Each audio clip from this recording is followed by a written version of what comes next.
ஒரு மனுஷனையும் செதுக்கிறது யார் அப்படின்னா ஆசிரியர்கள். என்னுடைய ஆசிரியர் இங்கே வந்திருக்காங்க.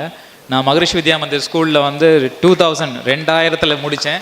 இன்றைக்கி என் கூட இருக்க ஜூனியர்ஸ் எல்லாமே அதுக்கப்புறம் தான் பிறந்திருக்காங்க. ஸோ அப்படின்னா இப்போ 24 வருஷம் கழிச்சு. ஸோ என்னுடைய குரு ஆசிரியர் அவருடைய பிளெஸிங்ஸ்க்காக ஆக்சுவலாக இன்றைக்கி யதார்த்தமாக தான் வந்தார். But request. Thank you sir. Please. உண்டி கொடுத்தோர் உயிர் கொடுத்தோரே மண்டின ஞாலத்து வாழ்வோர்க்கெல்லாம். எவ்வளோ ஒரு அற்புதமான ஒரு சிந்தனை பாருங்க. வள்ளலார் அவர்கள் பசிப்பிணி என்று சொன்னார். பிணி வேறு எதுவுமே பிணி கிடையாது. நோயின்றது எதுவுமே கிடையாது. நம்ம சொல்கிறோமே டயபெட்டிஸ் இது அதெல்லாம் நோய் கிடையாது. பசிப்பிணி, பசிதான் நோய். அவர் தான் வாடிய பயிரை கண்ட போதெல்லாம் வாடினேன்னு சொன்னார். இப்போ என்னை பொறுத்தவரையிலையும் என்னுடைய பெயர் ராமலிங்கம். நாங்கள் வந்து 1983 77 மகரிஷி மகேஷ் யோகி அவர்கள், உங்களுக்கு ஆழ்நிலை தியானம் டிரான்சென்டென்டல் மெடிடேஷனை பற்றி தெரிஞ்சிருக்கோம். அதில் முதல்ல யோகா ஆசிரியராகவும் தியான ஆசிரியராகவும் அதில் எங்கே சேர்ந்தோம். அதுக்கப்புறம் இங்கே சென்னை மாநகரத்தில் மகரிஷி அவர்களுடைய தியான நிலையத்தை 1983 நிறுவி அதில் ஒரு சின்னதாக ஒரு பள்ளிக்கூடம் ஆரம்பித்தோம். நாங்கள் ஒரு 15-20 பேர் மகரிஷியினுடைய டிசைப்பிள்ஸ். மகரிஷி வித்யா மந்திர்னு ஆரம்பித்தோம் 65 பேரோட. எங்களுடைய எண்ணம் மகரிஷியினுடைய, இன்றைக்கு கூட மகரிஷியுடைய எண்ணம் என்னவென்றால், மனிதனுடைய மனம் செம்மைப்பட்டால் மற்றவை எல்லாம் தானாகவே நடக்கும். அதுதான் அவருடைய, அதற்காகவே தான் அவருடைய வாழ்நாள் முழுச தியானம், யோகம், மனப்பயிற்சி. இன்றைக்கி உலகத்திலேயே மிகப்பெரிய சிறந்த நிறுவனமாக இருக்கின்றது. இப்போ நாங்கள் அதை ஆரம்பித்த அந்த பள்ளிக்கூடம் இந்த 40 வருஷத்தில் ஏறக்குறைய 6500 பசங்களோட, அது மட்டும் இல்லாமல் 11 நேரடியான மகரிஷி வித்யா மந்திர் டைரக்ட் ஸ்கூல்ஸ் இருக்குது. மொத்தம் 17,000 மாணவர்கள் அதில் பயில்கிறாங்க. அதுவும் இல்லாமல் 30 அசோசியேட் ஸ்கூல்ஸ் இருக்குது. நான் இப்போ சீர்தில் பார்க்கும்போதெல்லாம் அதான் நினைப்பேன். ஸோ நாங்கள் அந்த டைமில் ஆரம்பிக்கும்போது எங்களுக்கு அதை பற்றியெல்லாம் ஒரு எண்ணமே இல்லை.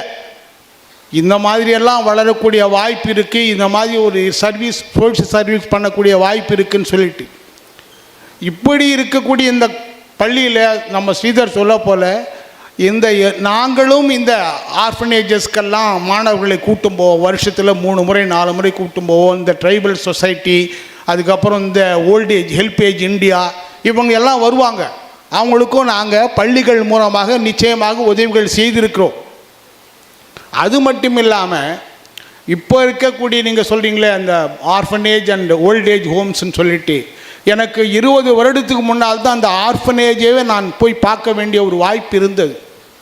இந்த 20 வருடத்தில் அந்த ஆர்ஃபனேஜில் மிகப்பெரிய வளர்ச்சி இருக்குது. எதுக்கு சொல்ல வரேன்னா, நம்முடைய ஸ்ரீதருடைய பணி மிக சிறப்பாக செம்மையாக செயல்படக்கூடிய வாய்ப்பு இருக்குது. என்னுடைய கண் முன்னாலே பார்க்குறேன்.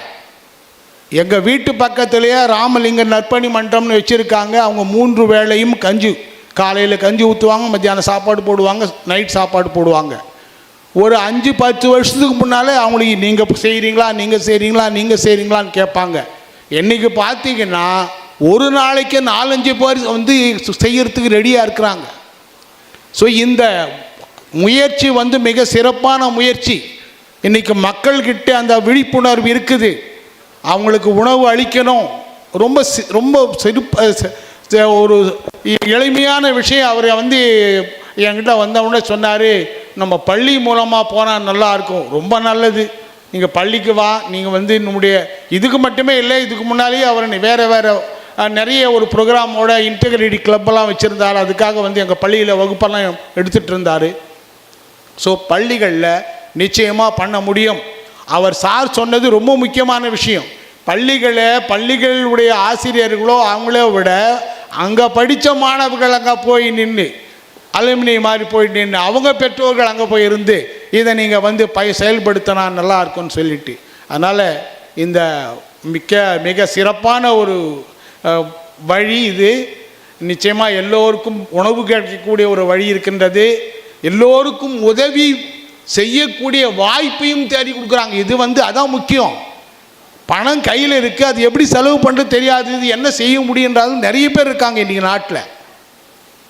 அது இல்லாமல் இவங்கெல்லாம் சொன்னாங்க, உணவு மட்டுமே இல்லை, அதுக்கு தேவையான சில இவெல்லாம் இருக்குது.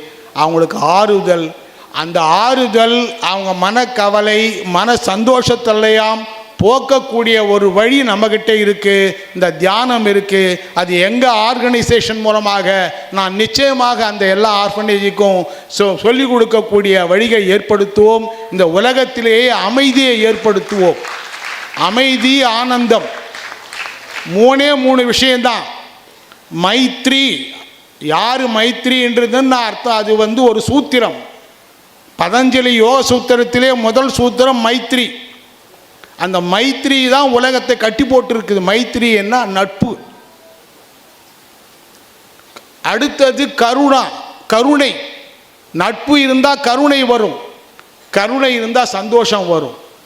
எனவே இந்த உலகம் எல்லாம் அதால் பிணிக்கப்பட்டது. வாய்ப்பு கொடுத்த நம்முடைய ஸ்ரீதர் அவருக்கும் அவருடைய துணையாருக்கும் நன்றி. நிச்சயமாக இது மிக சிறப்பாக செயல்படுவதற்கு மிக அரிய வாய்ப்புகள் இருக்கின்றது.